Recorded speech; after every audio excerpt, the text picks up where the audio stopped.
स्वागत है आपका आपका अपना ही इस YouTube चैनल में। आज का जो वीडियो है क्लास 10th के बच्चों के लिए है, जो आपके इंपॉर्टेंट क्वेश्चंस को लेकर आया है। ठीक है, जो आपके एग्जाम के लिए काफ़ी ज़्यादा इंपॉर्टेंट रहेगा। ठीक है, तो आज हम क्लास 10th का कुछ इंग्लिश क्वेश्चंस को कवर करेंगे जो आपके एग्जाम के लिए बहुत ही ज़्यादा महत्वपूर्ण रहेगा। ठीक है, तो बिना लेट के वीडियो को शुरू करते हैं और देखते हैं कि कौन कौन सा जो सवाल है आपके इस आने वाले एग्जाम में पूछे जाएंगे। ठीक है, तो आप यहाँ पे इंस्टाग्राम का आईडी मेंशन किया हुआ है, तो आप चाहे यहाँ पे मैसेज कर सकते हैं। कोई भी आपके मन में डाउट है तो वहाँ पे आप पूछ सकते हैं। ठीक है, चलिए हम आगे कुछ क्वेश्चंस की ओर बढ़ते हैं। तो आपका जो पहला सवाल है और बहुत ही इंपॉर्टेंट क्वेश्चन है, कैरेक्टर स्केच ऑफ मटिल्डा। ठीक है, ये कई बार एग्जाम में पूछा भी गया है, कैरेक्टर स्केच ऑफ मटिल्डा। ठीक है, मटिल्डा कौन थी, क्या थी, आज हम इस वीडियो में देखेंगे। ठीक है, इससे पहले मैंने 3-4 कैरेक्टर स्केच को करवा दिया है, आप चाहे वहाँ से भी देख सकते हैं, मैं डिस्क्रिप्शन में लिंक दे दूंगा। ठीक है, तो आपका जो इसका कैरेक्टर स्केच है उसको मैं पढ़ता हूँ। Matilda was a pretty and young lady. ठीक है, मटिल्डा जो थी बहुत ही खूबसूरत और एक युवा लेडी थी। ठीक है, मतलब युवती थी। ठीक है, मतलब एक यंग जनरेशन की थी। She was born in a family of clerks, वो एक ऐसे परिवार में जन्मी थी। ठीक है, and was married to clerk, वो एक ऐसे परिवार में जन्मी थी जहाँ पे उसकी जो परिवार थे वो क्लर्क था और जिससे शादी की थी वो भी एक क्लर्क थी। ठीक है, having been born in a poor family. ठीक है, गरीब परिवार में जन्म के कारण। ठीक है, सी हैज़ नो डर, उसके पास कोई दहेज नहीं था। नो होप्स, कोई आशा नहीं थी। No means of becoming non loved और married by some rich man of dignity. ठीक है, कहने का मतलब है कि गरीब परिवार में जन्म लेने के बाद उसके पास ना कोई दहेज था, ना कोई आशा थी और ना ही कोई प्यार करने वाला और ना ही अच्छे और अमीर व्यक्ति से शादी करने वाला था। ठीक है, she always suffered from poverty but at the homes of her husband and parents, वो हमेशा गरीबी से जूझती रही थी और बहुत जगह harms of husband and parents, माता पिता के घर में भी वो गरीबी से जूझती रही और जहाँ पे शादी की वो भी गरीबी से वहाँ भी जूझती रही। ठीक है, मतलब कहने का मतलब है कि उसका जो ससुराल था वो भी गरीब परिवार का थी और जो उसका मायके थे वो भी गरीब परिवार का थे। ठीक है, हमारा नेक्स्ट लाइन है, she was short tempered but tactful lady. कह रहा है वह बहुत ही गुस्सेल व्यक्ति थी, गुस्सेल लेडी थी, बट टैक्टफुल लेडी मतलब कुशल थी। ठीक है, मतलब सोच अच्छी विचार की नहीं थी, लेकिन उसके दिमाग में हमेशा गुस्सा रहता था। बट टैक्टफुल लेडी, कुछ कुशल रहती थी, लोगों का कहना मानती थी। She convinced her poor husband to buy her a party dress simply by rejecting the invitation. कह रहा है कि वह अपने हस्बैंड को, अपने गरीब हस्बैंड को मना लिया क्या करने के लिए, to buy her a party dress, अपने एक शादी पार्टी ड्रेस जो था उसको खरीदने के लिए अपने हस्बैंड को उन्होंने मना लिया by rejecting the invitation to the ball. कह रहा है कि वो एक इन्विटेशन आया था। ठीक है, एक इन्विटेशन आया था, एक निमंत्रण आया था जिसको रिजेक्ट के बहाने उसे मना लिया। ठीक है, she was of a showy nature. ठीक है, वह दिखावटी नेचर की थी and loved only delicious and luxurious, वह हमेशा अमीरी चीज़ों को पसंद करती थी, अमीरी चीज़ों से प्यार करती थी और लग्जरियस चीज़ों को देखती थी। ठीक है, मतलब कोई भी महंगे महंगे चीज़ों को पसंद करती थी। She borrowed a necklace only to be a notice by spectators, वो क्या कि एक हार को वो उधार ले। ठीक है, उधार ले only to be notice by spectators, केवल इसी के लिए कि हम लोगों को दिखा सकें। ठीक है, लोगों के नज़र को हम आकर्षित कर सके, इसलिए मतलब दिखावटी करने के लिए उन्होंने क्या किया, एक हार को उधार पे ले लिया।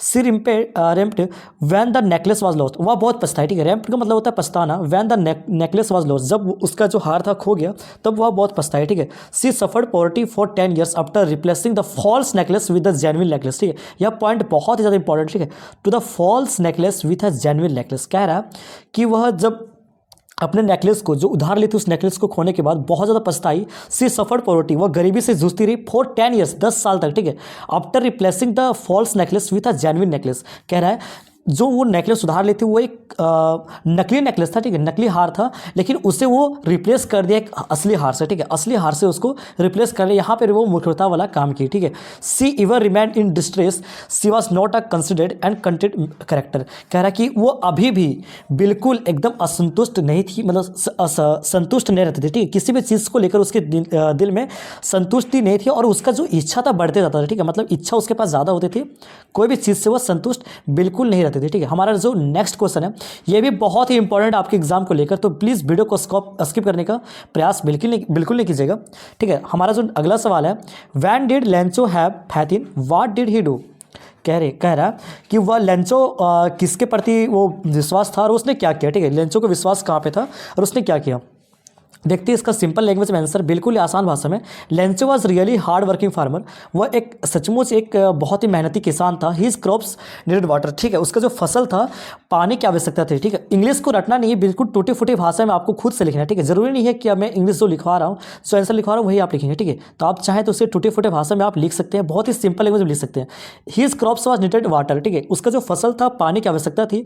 ही से क्लाउड्स इन द स्काई, उन्होंने कहा कि आसमान में बादल है, ठीक है।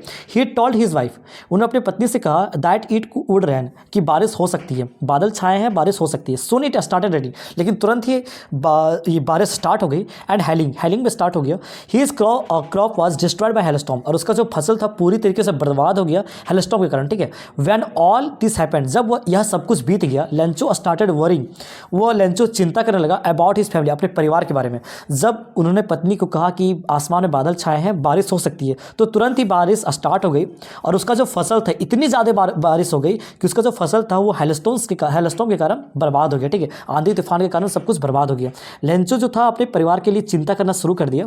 Lencho was afraid that we would die of hunger, ठीक है। वह लेंचो जो था अपने परिवार के लिए चिंता करना स्टार्ट कर दिया कि अब मेरा जो परिवार है वो भूखे मर जाएगा, ठीक है। But Lencho had deep faith in God, लेकिन लेंचो के पास भगवान के प्रति एकदम गहरा विश्वास था, ठीक है। डीप फेथ में होता है गहरा विश्वास। सो नेक्स्ट डे, इसलिए अगले दिन, he wrote a letter to God, वह अपने ईश्वर के पास एक पत्र लिखता है। And requested to send 100 pesos, ठीक है, और उसे 100 पैसोस की मांगता है, ठीक है। कहने का मतलब है कि लेंचो का जो फसल बर्बाद हो गया, जिसके कारण उन्होंने क्या किया कि ईश्वर के पास उन्होंने पत्र लिखा और 100 पैसोस का डिमांड किया, ठीक है। पत्र में 100 पैसोस का डिमांड किया। अब हमारा नेक्स्ट क्वेश्चन है, ठीक है, ये भी बहुत ही इंपॉर्टेंट है, कई बार एग्जाम से पूछा गया है, ठीक है। How did the post office employees help Lencho, कह रहा है कि पोस्ट ऑफिस एम्प्लॉयज जो थे, पोस्ट ऑफिस जो कर्मचारी लोग जो थे, उन्होंने लेंचो की मदद किस प्रकार किया, ठीक है, कैसे किया मदद। चलिए देखते हैं इसका आंसर, बिल्कुल ही आसान भाषा में। Lencho had faith in God, जो मैंने बारह बताया कि लेंचो के पास ईश्वर के प्रति बहुत ही गहरा विश्वास था, ठीक है। That God would help him, और इतना विश्वास था कि उससे लगता था कि भगवान जो है उसकी मदद करेंगे। इसलिए उसने क्या किया, Lencho wrote a letter, Lencho क्या किया, इस एक ईश्वर के पास एक पत्र लिख दिया, आस्किंग गॉड फॉर हेल्प, और भगवान से मदद मांगने के लिए पत्र लिख दिया। विच सरप्राइज द पोस्ट मास्टर, और जो पोस्ट मास्टर जो था उस पत्र को देखकर काफ़ी ज़्यादा हैरान हो गए, ठीक है। जब पोस्टमैन के पास, ठीक है, पोस्ट ऑफिस में जब पत्र पहुंचता है तो वहाँ पे पोस्टमैन लोग क्या करते हैं, वहाँ पे एड्रेस दिखता है ना, तो वहाँ पे लिखा था एड्रेस पे टू गॉड। तो वही पोस्ट मास्टर जो था देख के पूरा ज़्यादा हैरान हो गया, सरप्राइज हो गया। तब post master thought that Lencho's faith in God should not be second. जब पोस्ट मास्टर जब हैरान हो गया तो उसने सोचा कि लेंचो का जो इस तरीके से ईश्वर के प्रति जो विश्वास है, शुड नॉट बी सेकेंड, मतलब कहने का मतलब है उसे हिलना नहीं चाहिए, वो खराब नहीं होना चाहिए, वो टूटना नहीं चाहिए, ठीक है। ड्यू टू इस कारण से ही started collecting pesos from the post office employ, उसने क्या किया, पैसोस को इकट्ठा करना शुरू कर दिया। कहाँ से, पोस्ट ऑफिस एम्प्लॉयज, ठीक है, पोस्ट ऑफिस के जितने सारे कर्मचारी थे वहाँ से उसने कलेक्ट करना स्टार्ट कर दिया। Help Lencho by collecting pesos from the employ, और उसने क्या किया, हेल्प किया लेंचो का, जितने सारे पैसोस कलेक्ट हो उस कलेक्ट करके लेंचो का हेल्प किया। कौन कलेक्ट किया, पैसों, ये पोस्ट मास्टर कलेक्ट किया अपने एम्प्लॉयज है, ठीक है। हमारा ये क्वेश्चन खत्म हो गया। अब हम क्वेश्चन नंबर 4 की ओर बढ़ रहे हैं। ये भी क्वेश्चन आपके एग्जाम के लिए बहुत ही इंपॉर्टेंट है, तो प्लीज़ वीडियो को स्किप करने की गलती बिल्कुल नहीं कीजिएगा, है ना। और नेक्स्ट जो क्वेश्चन है हमारा, why do Phyllis parents accept December marriage proposal. क्या आपको वीडियो समझ में आ रहा है? वीडियो को अगर समझ में आ रहा है तो फटाफट वीडियो को शेयर कर दीजिएगा, और फटाफट कमेंट्स में आप लिख सकते हैं कि वीडियो कैसा लगा, ठीक है, और अगला टॉपिक किस पे आना चाहिए, है ना। तो हमारा जो नेक्स्ट क्वेश्चन है, why do December parents accept why do Phyllis parents accept December marriage proposal. कह रहा है कि भोली के जो माता पिता थे वो दिसंबर के शादी के प्रपोजल को क्यों एक्सेप्ट करते हैं, ठीक है, क्यों उसे स्वीकार करते हैं, ठीक है। मतलब कहने का मतलब है जो भोली के माता पिता थे उसके शादी के लिए दिसंबर नाथ से जो शादी सेट हो रही थी वो उससे क्यों एक्सेप्ट करते, क्यों स्वीकार करते, क्या रीज़न है, ठीक है। चलिए पढ़ते हैं यहाँ पे। Ramlal accept the December's proposal because he was a big shopkeeper. कह रहा है कि रामलाल दिसंबर नाथ की मैरिज प्रपोजल को एक्सेप्ट कर लेता है क्योंकि ही वॉज अ बिग शॉपकीपर, वह एक बहुत बड़ा दुकानदार था। ही ऑन्ड अ बिग शॉप, वह एक बहुत बड़ा दुकान का मालिक था। एंड अ हाउस, और एक अच्छा सा घर था, ठीक है। Above all was the not asking for any dowry, और इस चीज़ होने के बावजूद, ठीक है, उसके पास बड़ा दुकान था, ठीक है, दुकान का मालिक वो था, बड़ा सा घर था, और इतना सब कुछ होने के बाद वो दहेज का डिमांड नहीं करता है, ठीक है, वो दहेज नहीं मांगता। And he had good bank balance, उसके पास बहुत अच्छी खासा बैंक बैलेंस था। He was the age of Ramlal, वो रामलाल की उम्र का था, रामलाल का उम्र का भी था, ठीक है। Ramlal's wife also approve of the proposal, कह रहा है कि जो भोले के पिता थे, वो भोले के पिता मैरिज प्रपोजल को एक्सेप्ट क्यों करते हैं, क्योंकि जो बिशंबर नाथ था वो बहुत बड़ा दुकान का मालिक था, उसके पास अच्छा घर था, उन्होंने दहेज भी नहीं मांगा था, और उसके पास अच्छा बैंक बैलेंस भी था, ठीक है। और एक खास बात, वो उसका जो उम्र था ना भोले के पिता के बराबर था।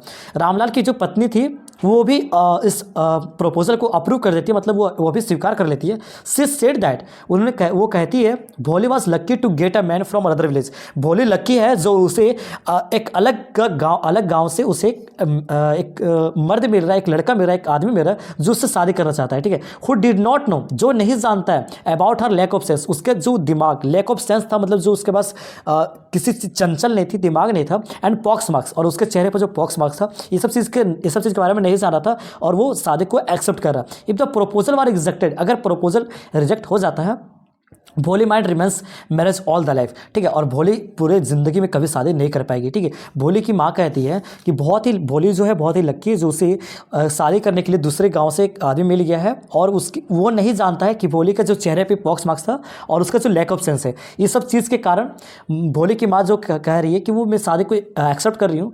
If the proposal were reject, वो कहती है कि अगर शादी रिजेक्ट हो जाता है, भोली जो है पूरे ज़िंदगी शादी नहीं कर पाएगी, ठीक है, ऐसा ऑफर उसके पास नहीं आ पाएगा, ठीक है। ये रहा हमारा क्वेश्चंस। अब हम नेक्स्ट क्वेश्चन की ओर पढ़ रहे हैं जा रहे हैं, ठीक है, जो कि एक कई बार पूछा गया, ठीक है। ये क्वेश्चंस जो है 2020 में ही पूछा गया, ठीक है। Why did Hari Singh change his name every month, कह रहा है कि जो हरी सिंह है वो अपने नाम प्रत्येक महीना चेंज क्यों करता है, क्या रीज़न है जो प्रत्येक महीना अपना नाम चेंज करता है, ठीक है।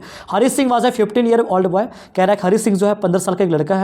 वो इंट्रोड्यूस हिमसेल्फ टू अनिल, वो अपने आप को खुद को वो अनिल के सामने इंट्रोड्यूस करता है, ठीक है, एज हरी सिंह, और हरी सिंह का नाम बोलकर, ठीक है। मतलब कह रहा है कि वो 15 साल का जो लड़का है वो क्या करता है, अनिल को अपना इंट्रोड्यूस करता है, अपने आप को बताता है, और हरी सिंह नाम बताता है, ठीक। वहाँ पे ही वाज एन एक्सपीरियंस थी, कह रहा है कि वो बहुत ज़्यादा एक्सपीरियंस चोर था, ठीक है। He change his name every month, वो प्रत्येक महीना नाम इसलिए चेंज करता था फॉर हिज ऑन सेफ्टी, उसके सुरक्षा के कारण, from the police and his farmer employers, कह रहा है कि पुलिस से बचने के लिए, ठीक है, पुलिस से सुरक्षा करने के लिए, पुलिस से बचने के लिए, और जो उसके पुराने जो जहाँ पे वो लूटपाट किया है वहाँ से बचने के लिए वो क्या करता था, प्रत्येक महीना अपने नाम को चेंज करता था, ठीक है।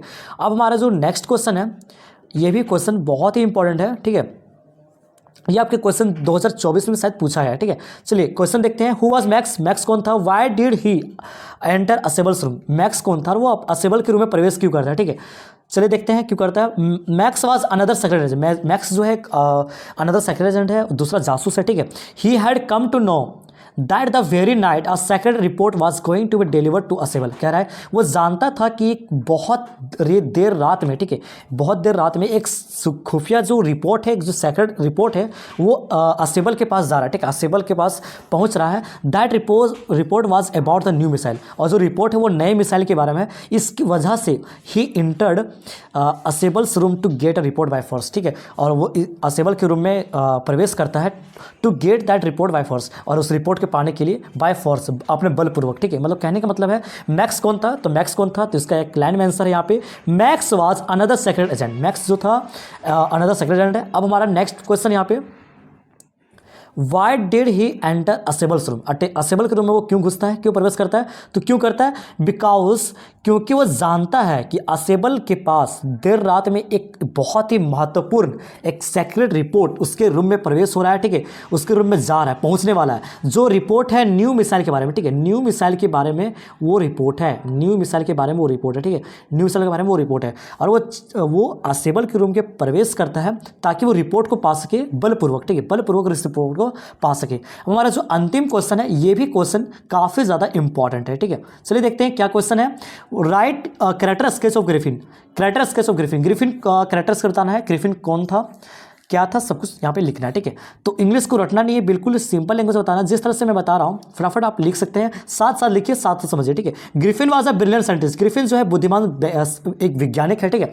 He invented rare drugs to become invisible, वो एक रेयर ड्रग्स का खोज करता है टू बिकम इनविजिबल, अदृश्य होने के लिए, ठीक है। इनविजिबल मतलब होता है बच्चों अदृश्य, ठीक है, अदृश्य होता है, ठीक है। But to become invisible he had to remove one cloth after the other, लेकिन उसे अदृश्य होने के लिए, ठीक है, अदृश्य होने के लिए, बट टू बिकम इनविजिबल, अदृश्य होने के लिए he had to remove one cloth after the other. कह रहा है कि वो उसे एक के बाद एक कपड़े उतारने पड़ते थे। कह रहा है कि जो ग्रिफिन है बहुत ही बुद्धिमान वैज्ञानिक है और वह एक दुर्लभ ड्रग्स का वो खोज करता है अदृश्य होने के लिए। अदृश्य मतलब कि वो अगर खड़ा रहेगा तो आप में से कोई भी इंसान उसे देख नहीं सकता, मतलब अदृश्य हो जाएगा, ठीक है। बट टू बिकम इनविजिबल, अदृश्य होने के लिए he had to remove one cloth after the other, मतलब कह रहा है कि उसे अदृश्य होने के लिए एक कपड़े के बाद एक कपड़े उतारना पड़ता था, मतलब सारा कपड़ा उसे उतारना पड़ता था। हीज यहाँ पे हीज होगा, ठीक है, हीज होगा, his discovery did not work when he was fully dress, उसका खोज उपयोग में काम में नहीं आता था जब वह फुली ड्रेस पहनता था, ठीक है। जब वह पूरा कपड़ा पहना हुआ रहता था तब उसका जो ड्रेस था, तब उसका जो खोज था वो काम में नहीं आता था। ही ऑलवेज मिसयूज्ड हिज डिस्कवरी, कह रहा है कि उसका जो खोज था हमेशा उसका दुरुपयोग करता था, ठीक है, मिसयूज करता था। Once he had quarrel with his landlord, जब उसका झगड़ा हो गया, ठीक है, क्वारल मतलब होता है झगड़ा, विथ हिज लैंडलॉर्ड, जब उसके घर के मालिक, मकान मालिक के साथ जब झगड़ा हो गया, इन एंगर, गुस्से में, he set fire to the house, उसने क्या किया, घर में आग लगा दिया, ठीक है। When he had no money, जब उसके पास पैसे नहीं थे, when he had no money, जब उसके पास पैसे नहीं थे, ही स्टोल मनी, वो पैसे चुराता है from the clergy man house, ठीक है, क्लर्जी मैन के घर से वो पैसे चुराता है, बाय बिकमिंग इनविजिबल, अदृश्य होकर, ठीक है, अदृश्य होकर क्या करता है, पैसे चुराता है। He stole clothes from the London store, कह रहा है कि वो क्या करता है, कपड़े की चोरी करता है लंदन स्टोर से, ठीक है। And he robbed the shopkeeper of all his money, और एक दुकानदार को क्या करता है, वो लूट लेता है, उसके सारे पैसे को लूट लेता है, ठीक है।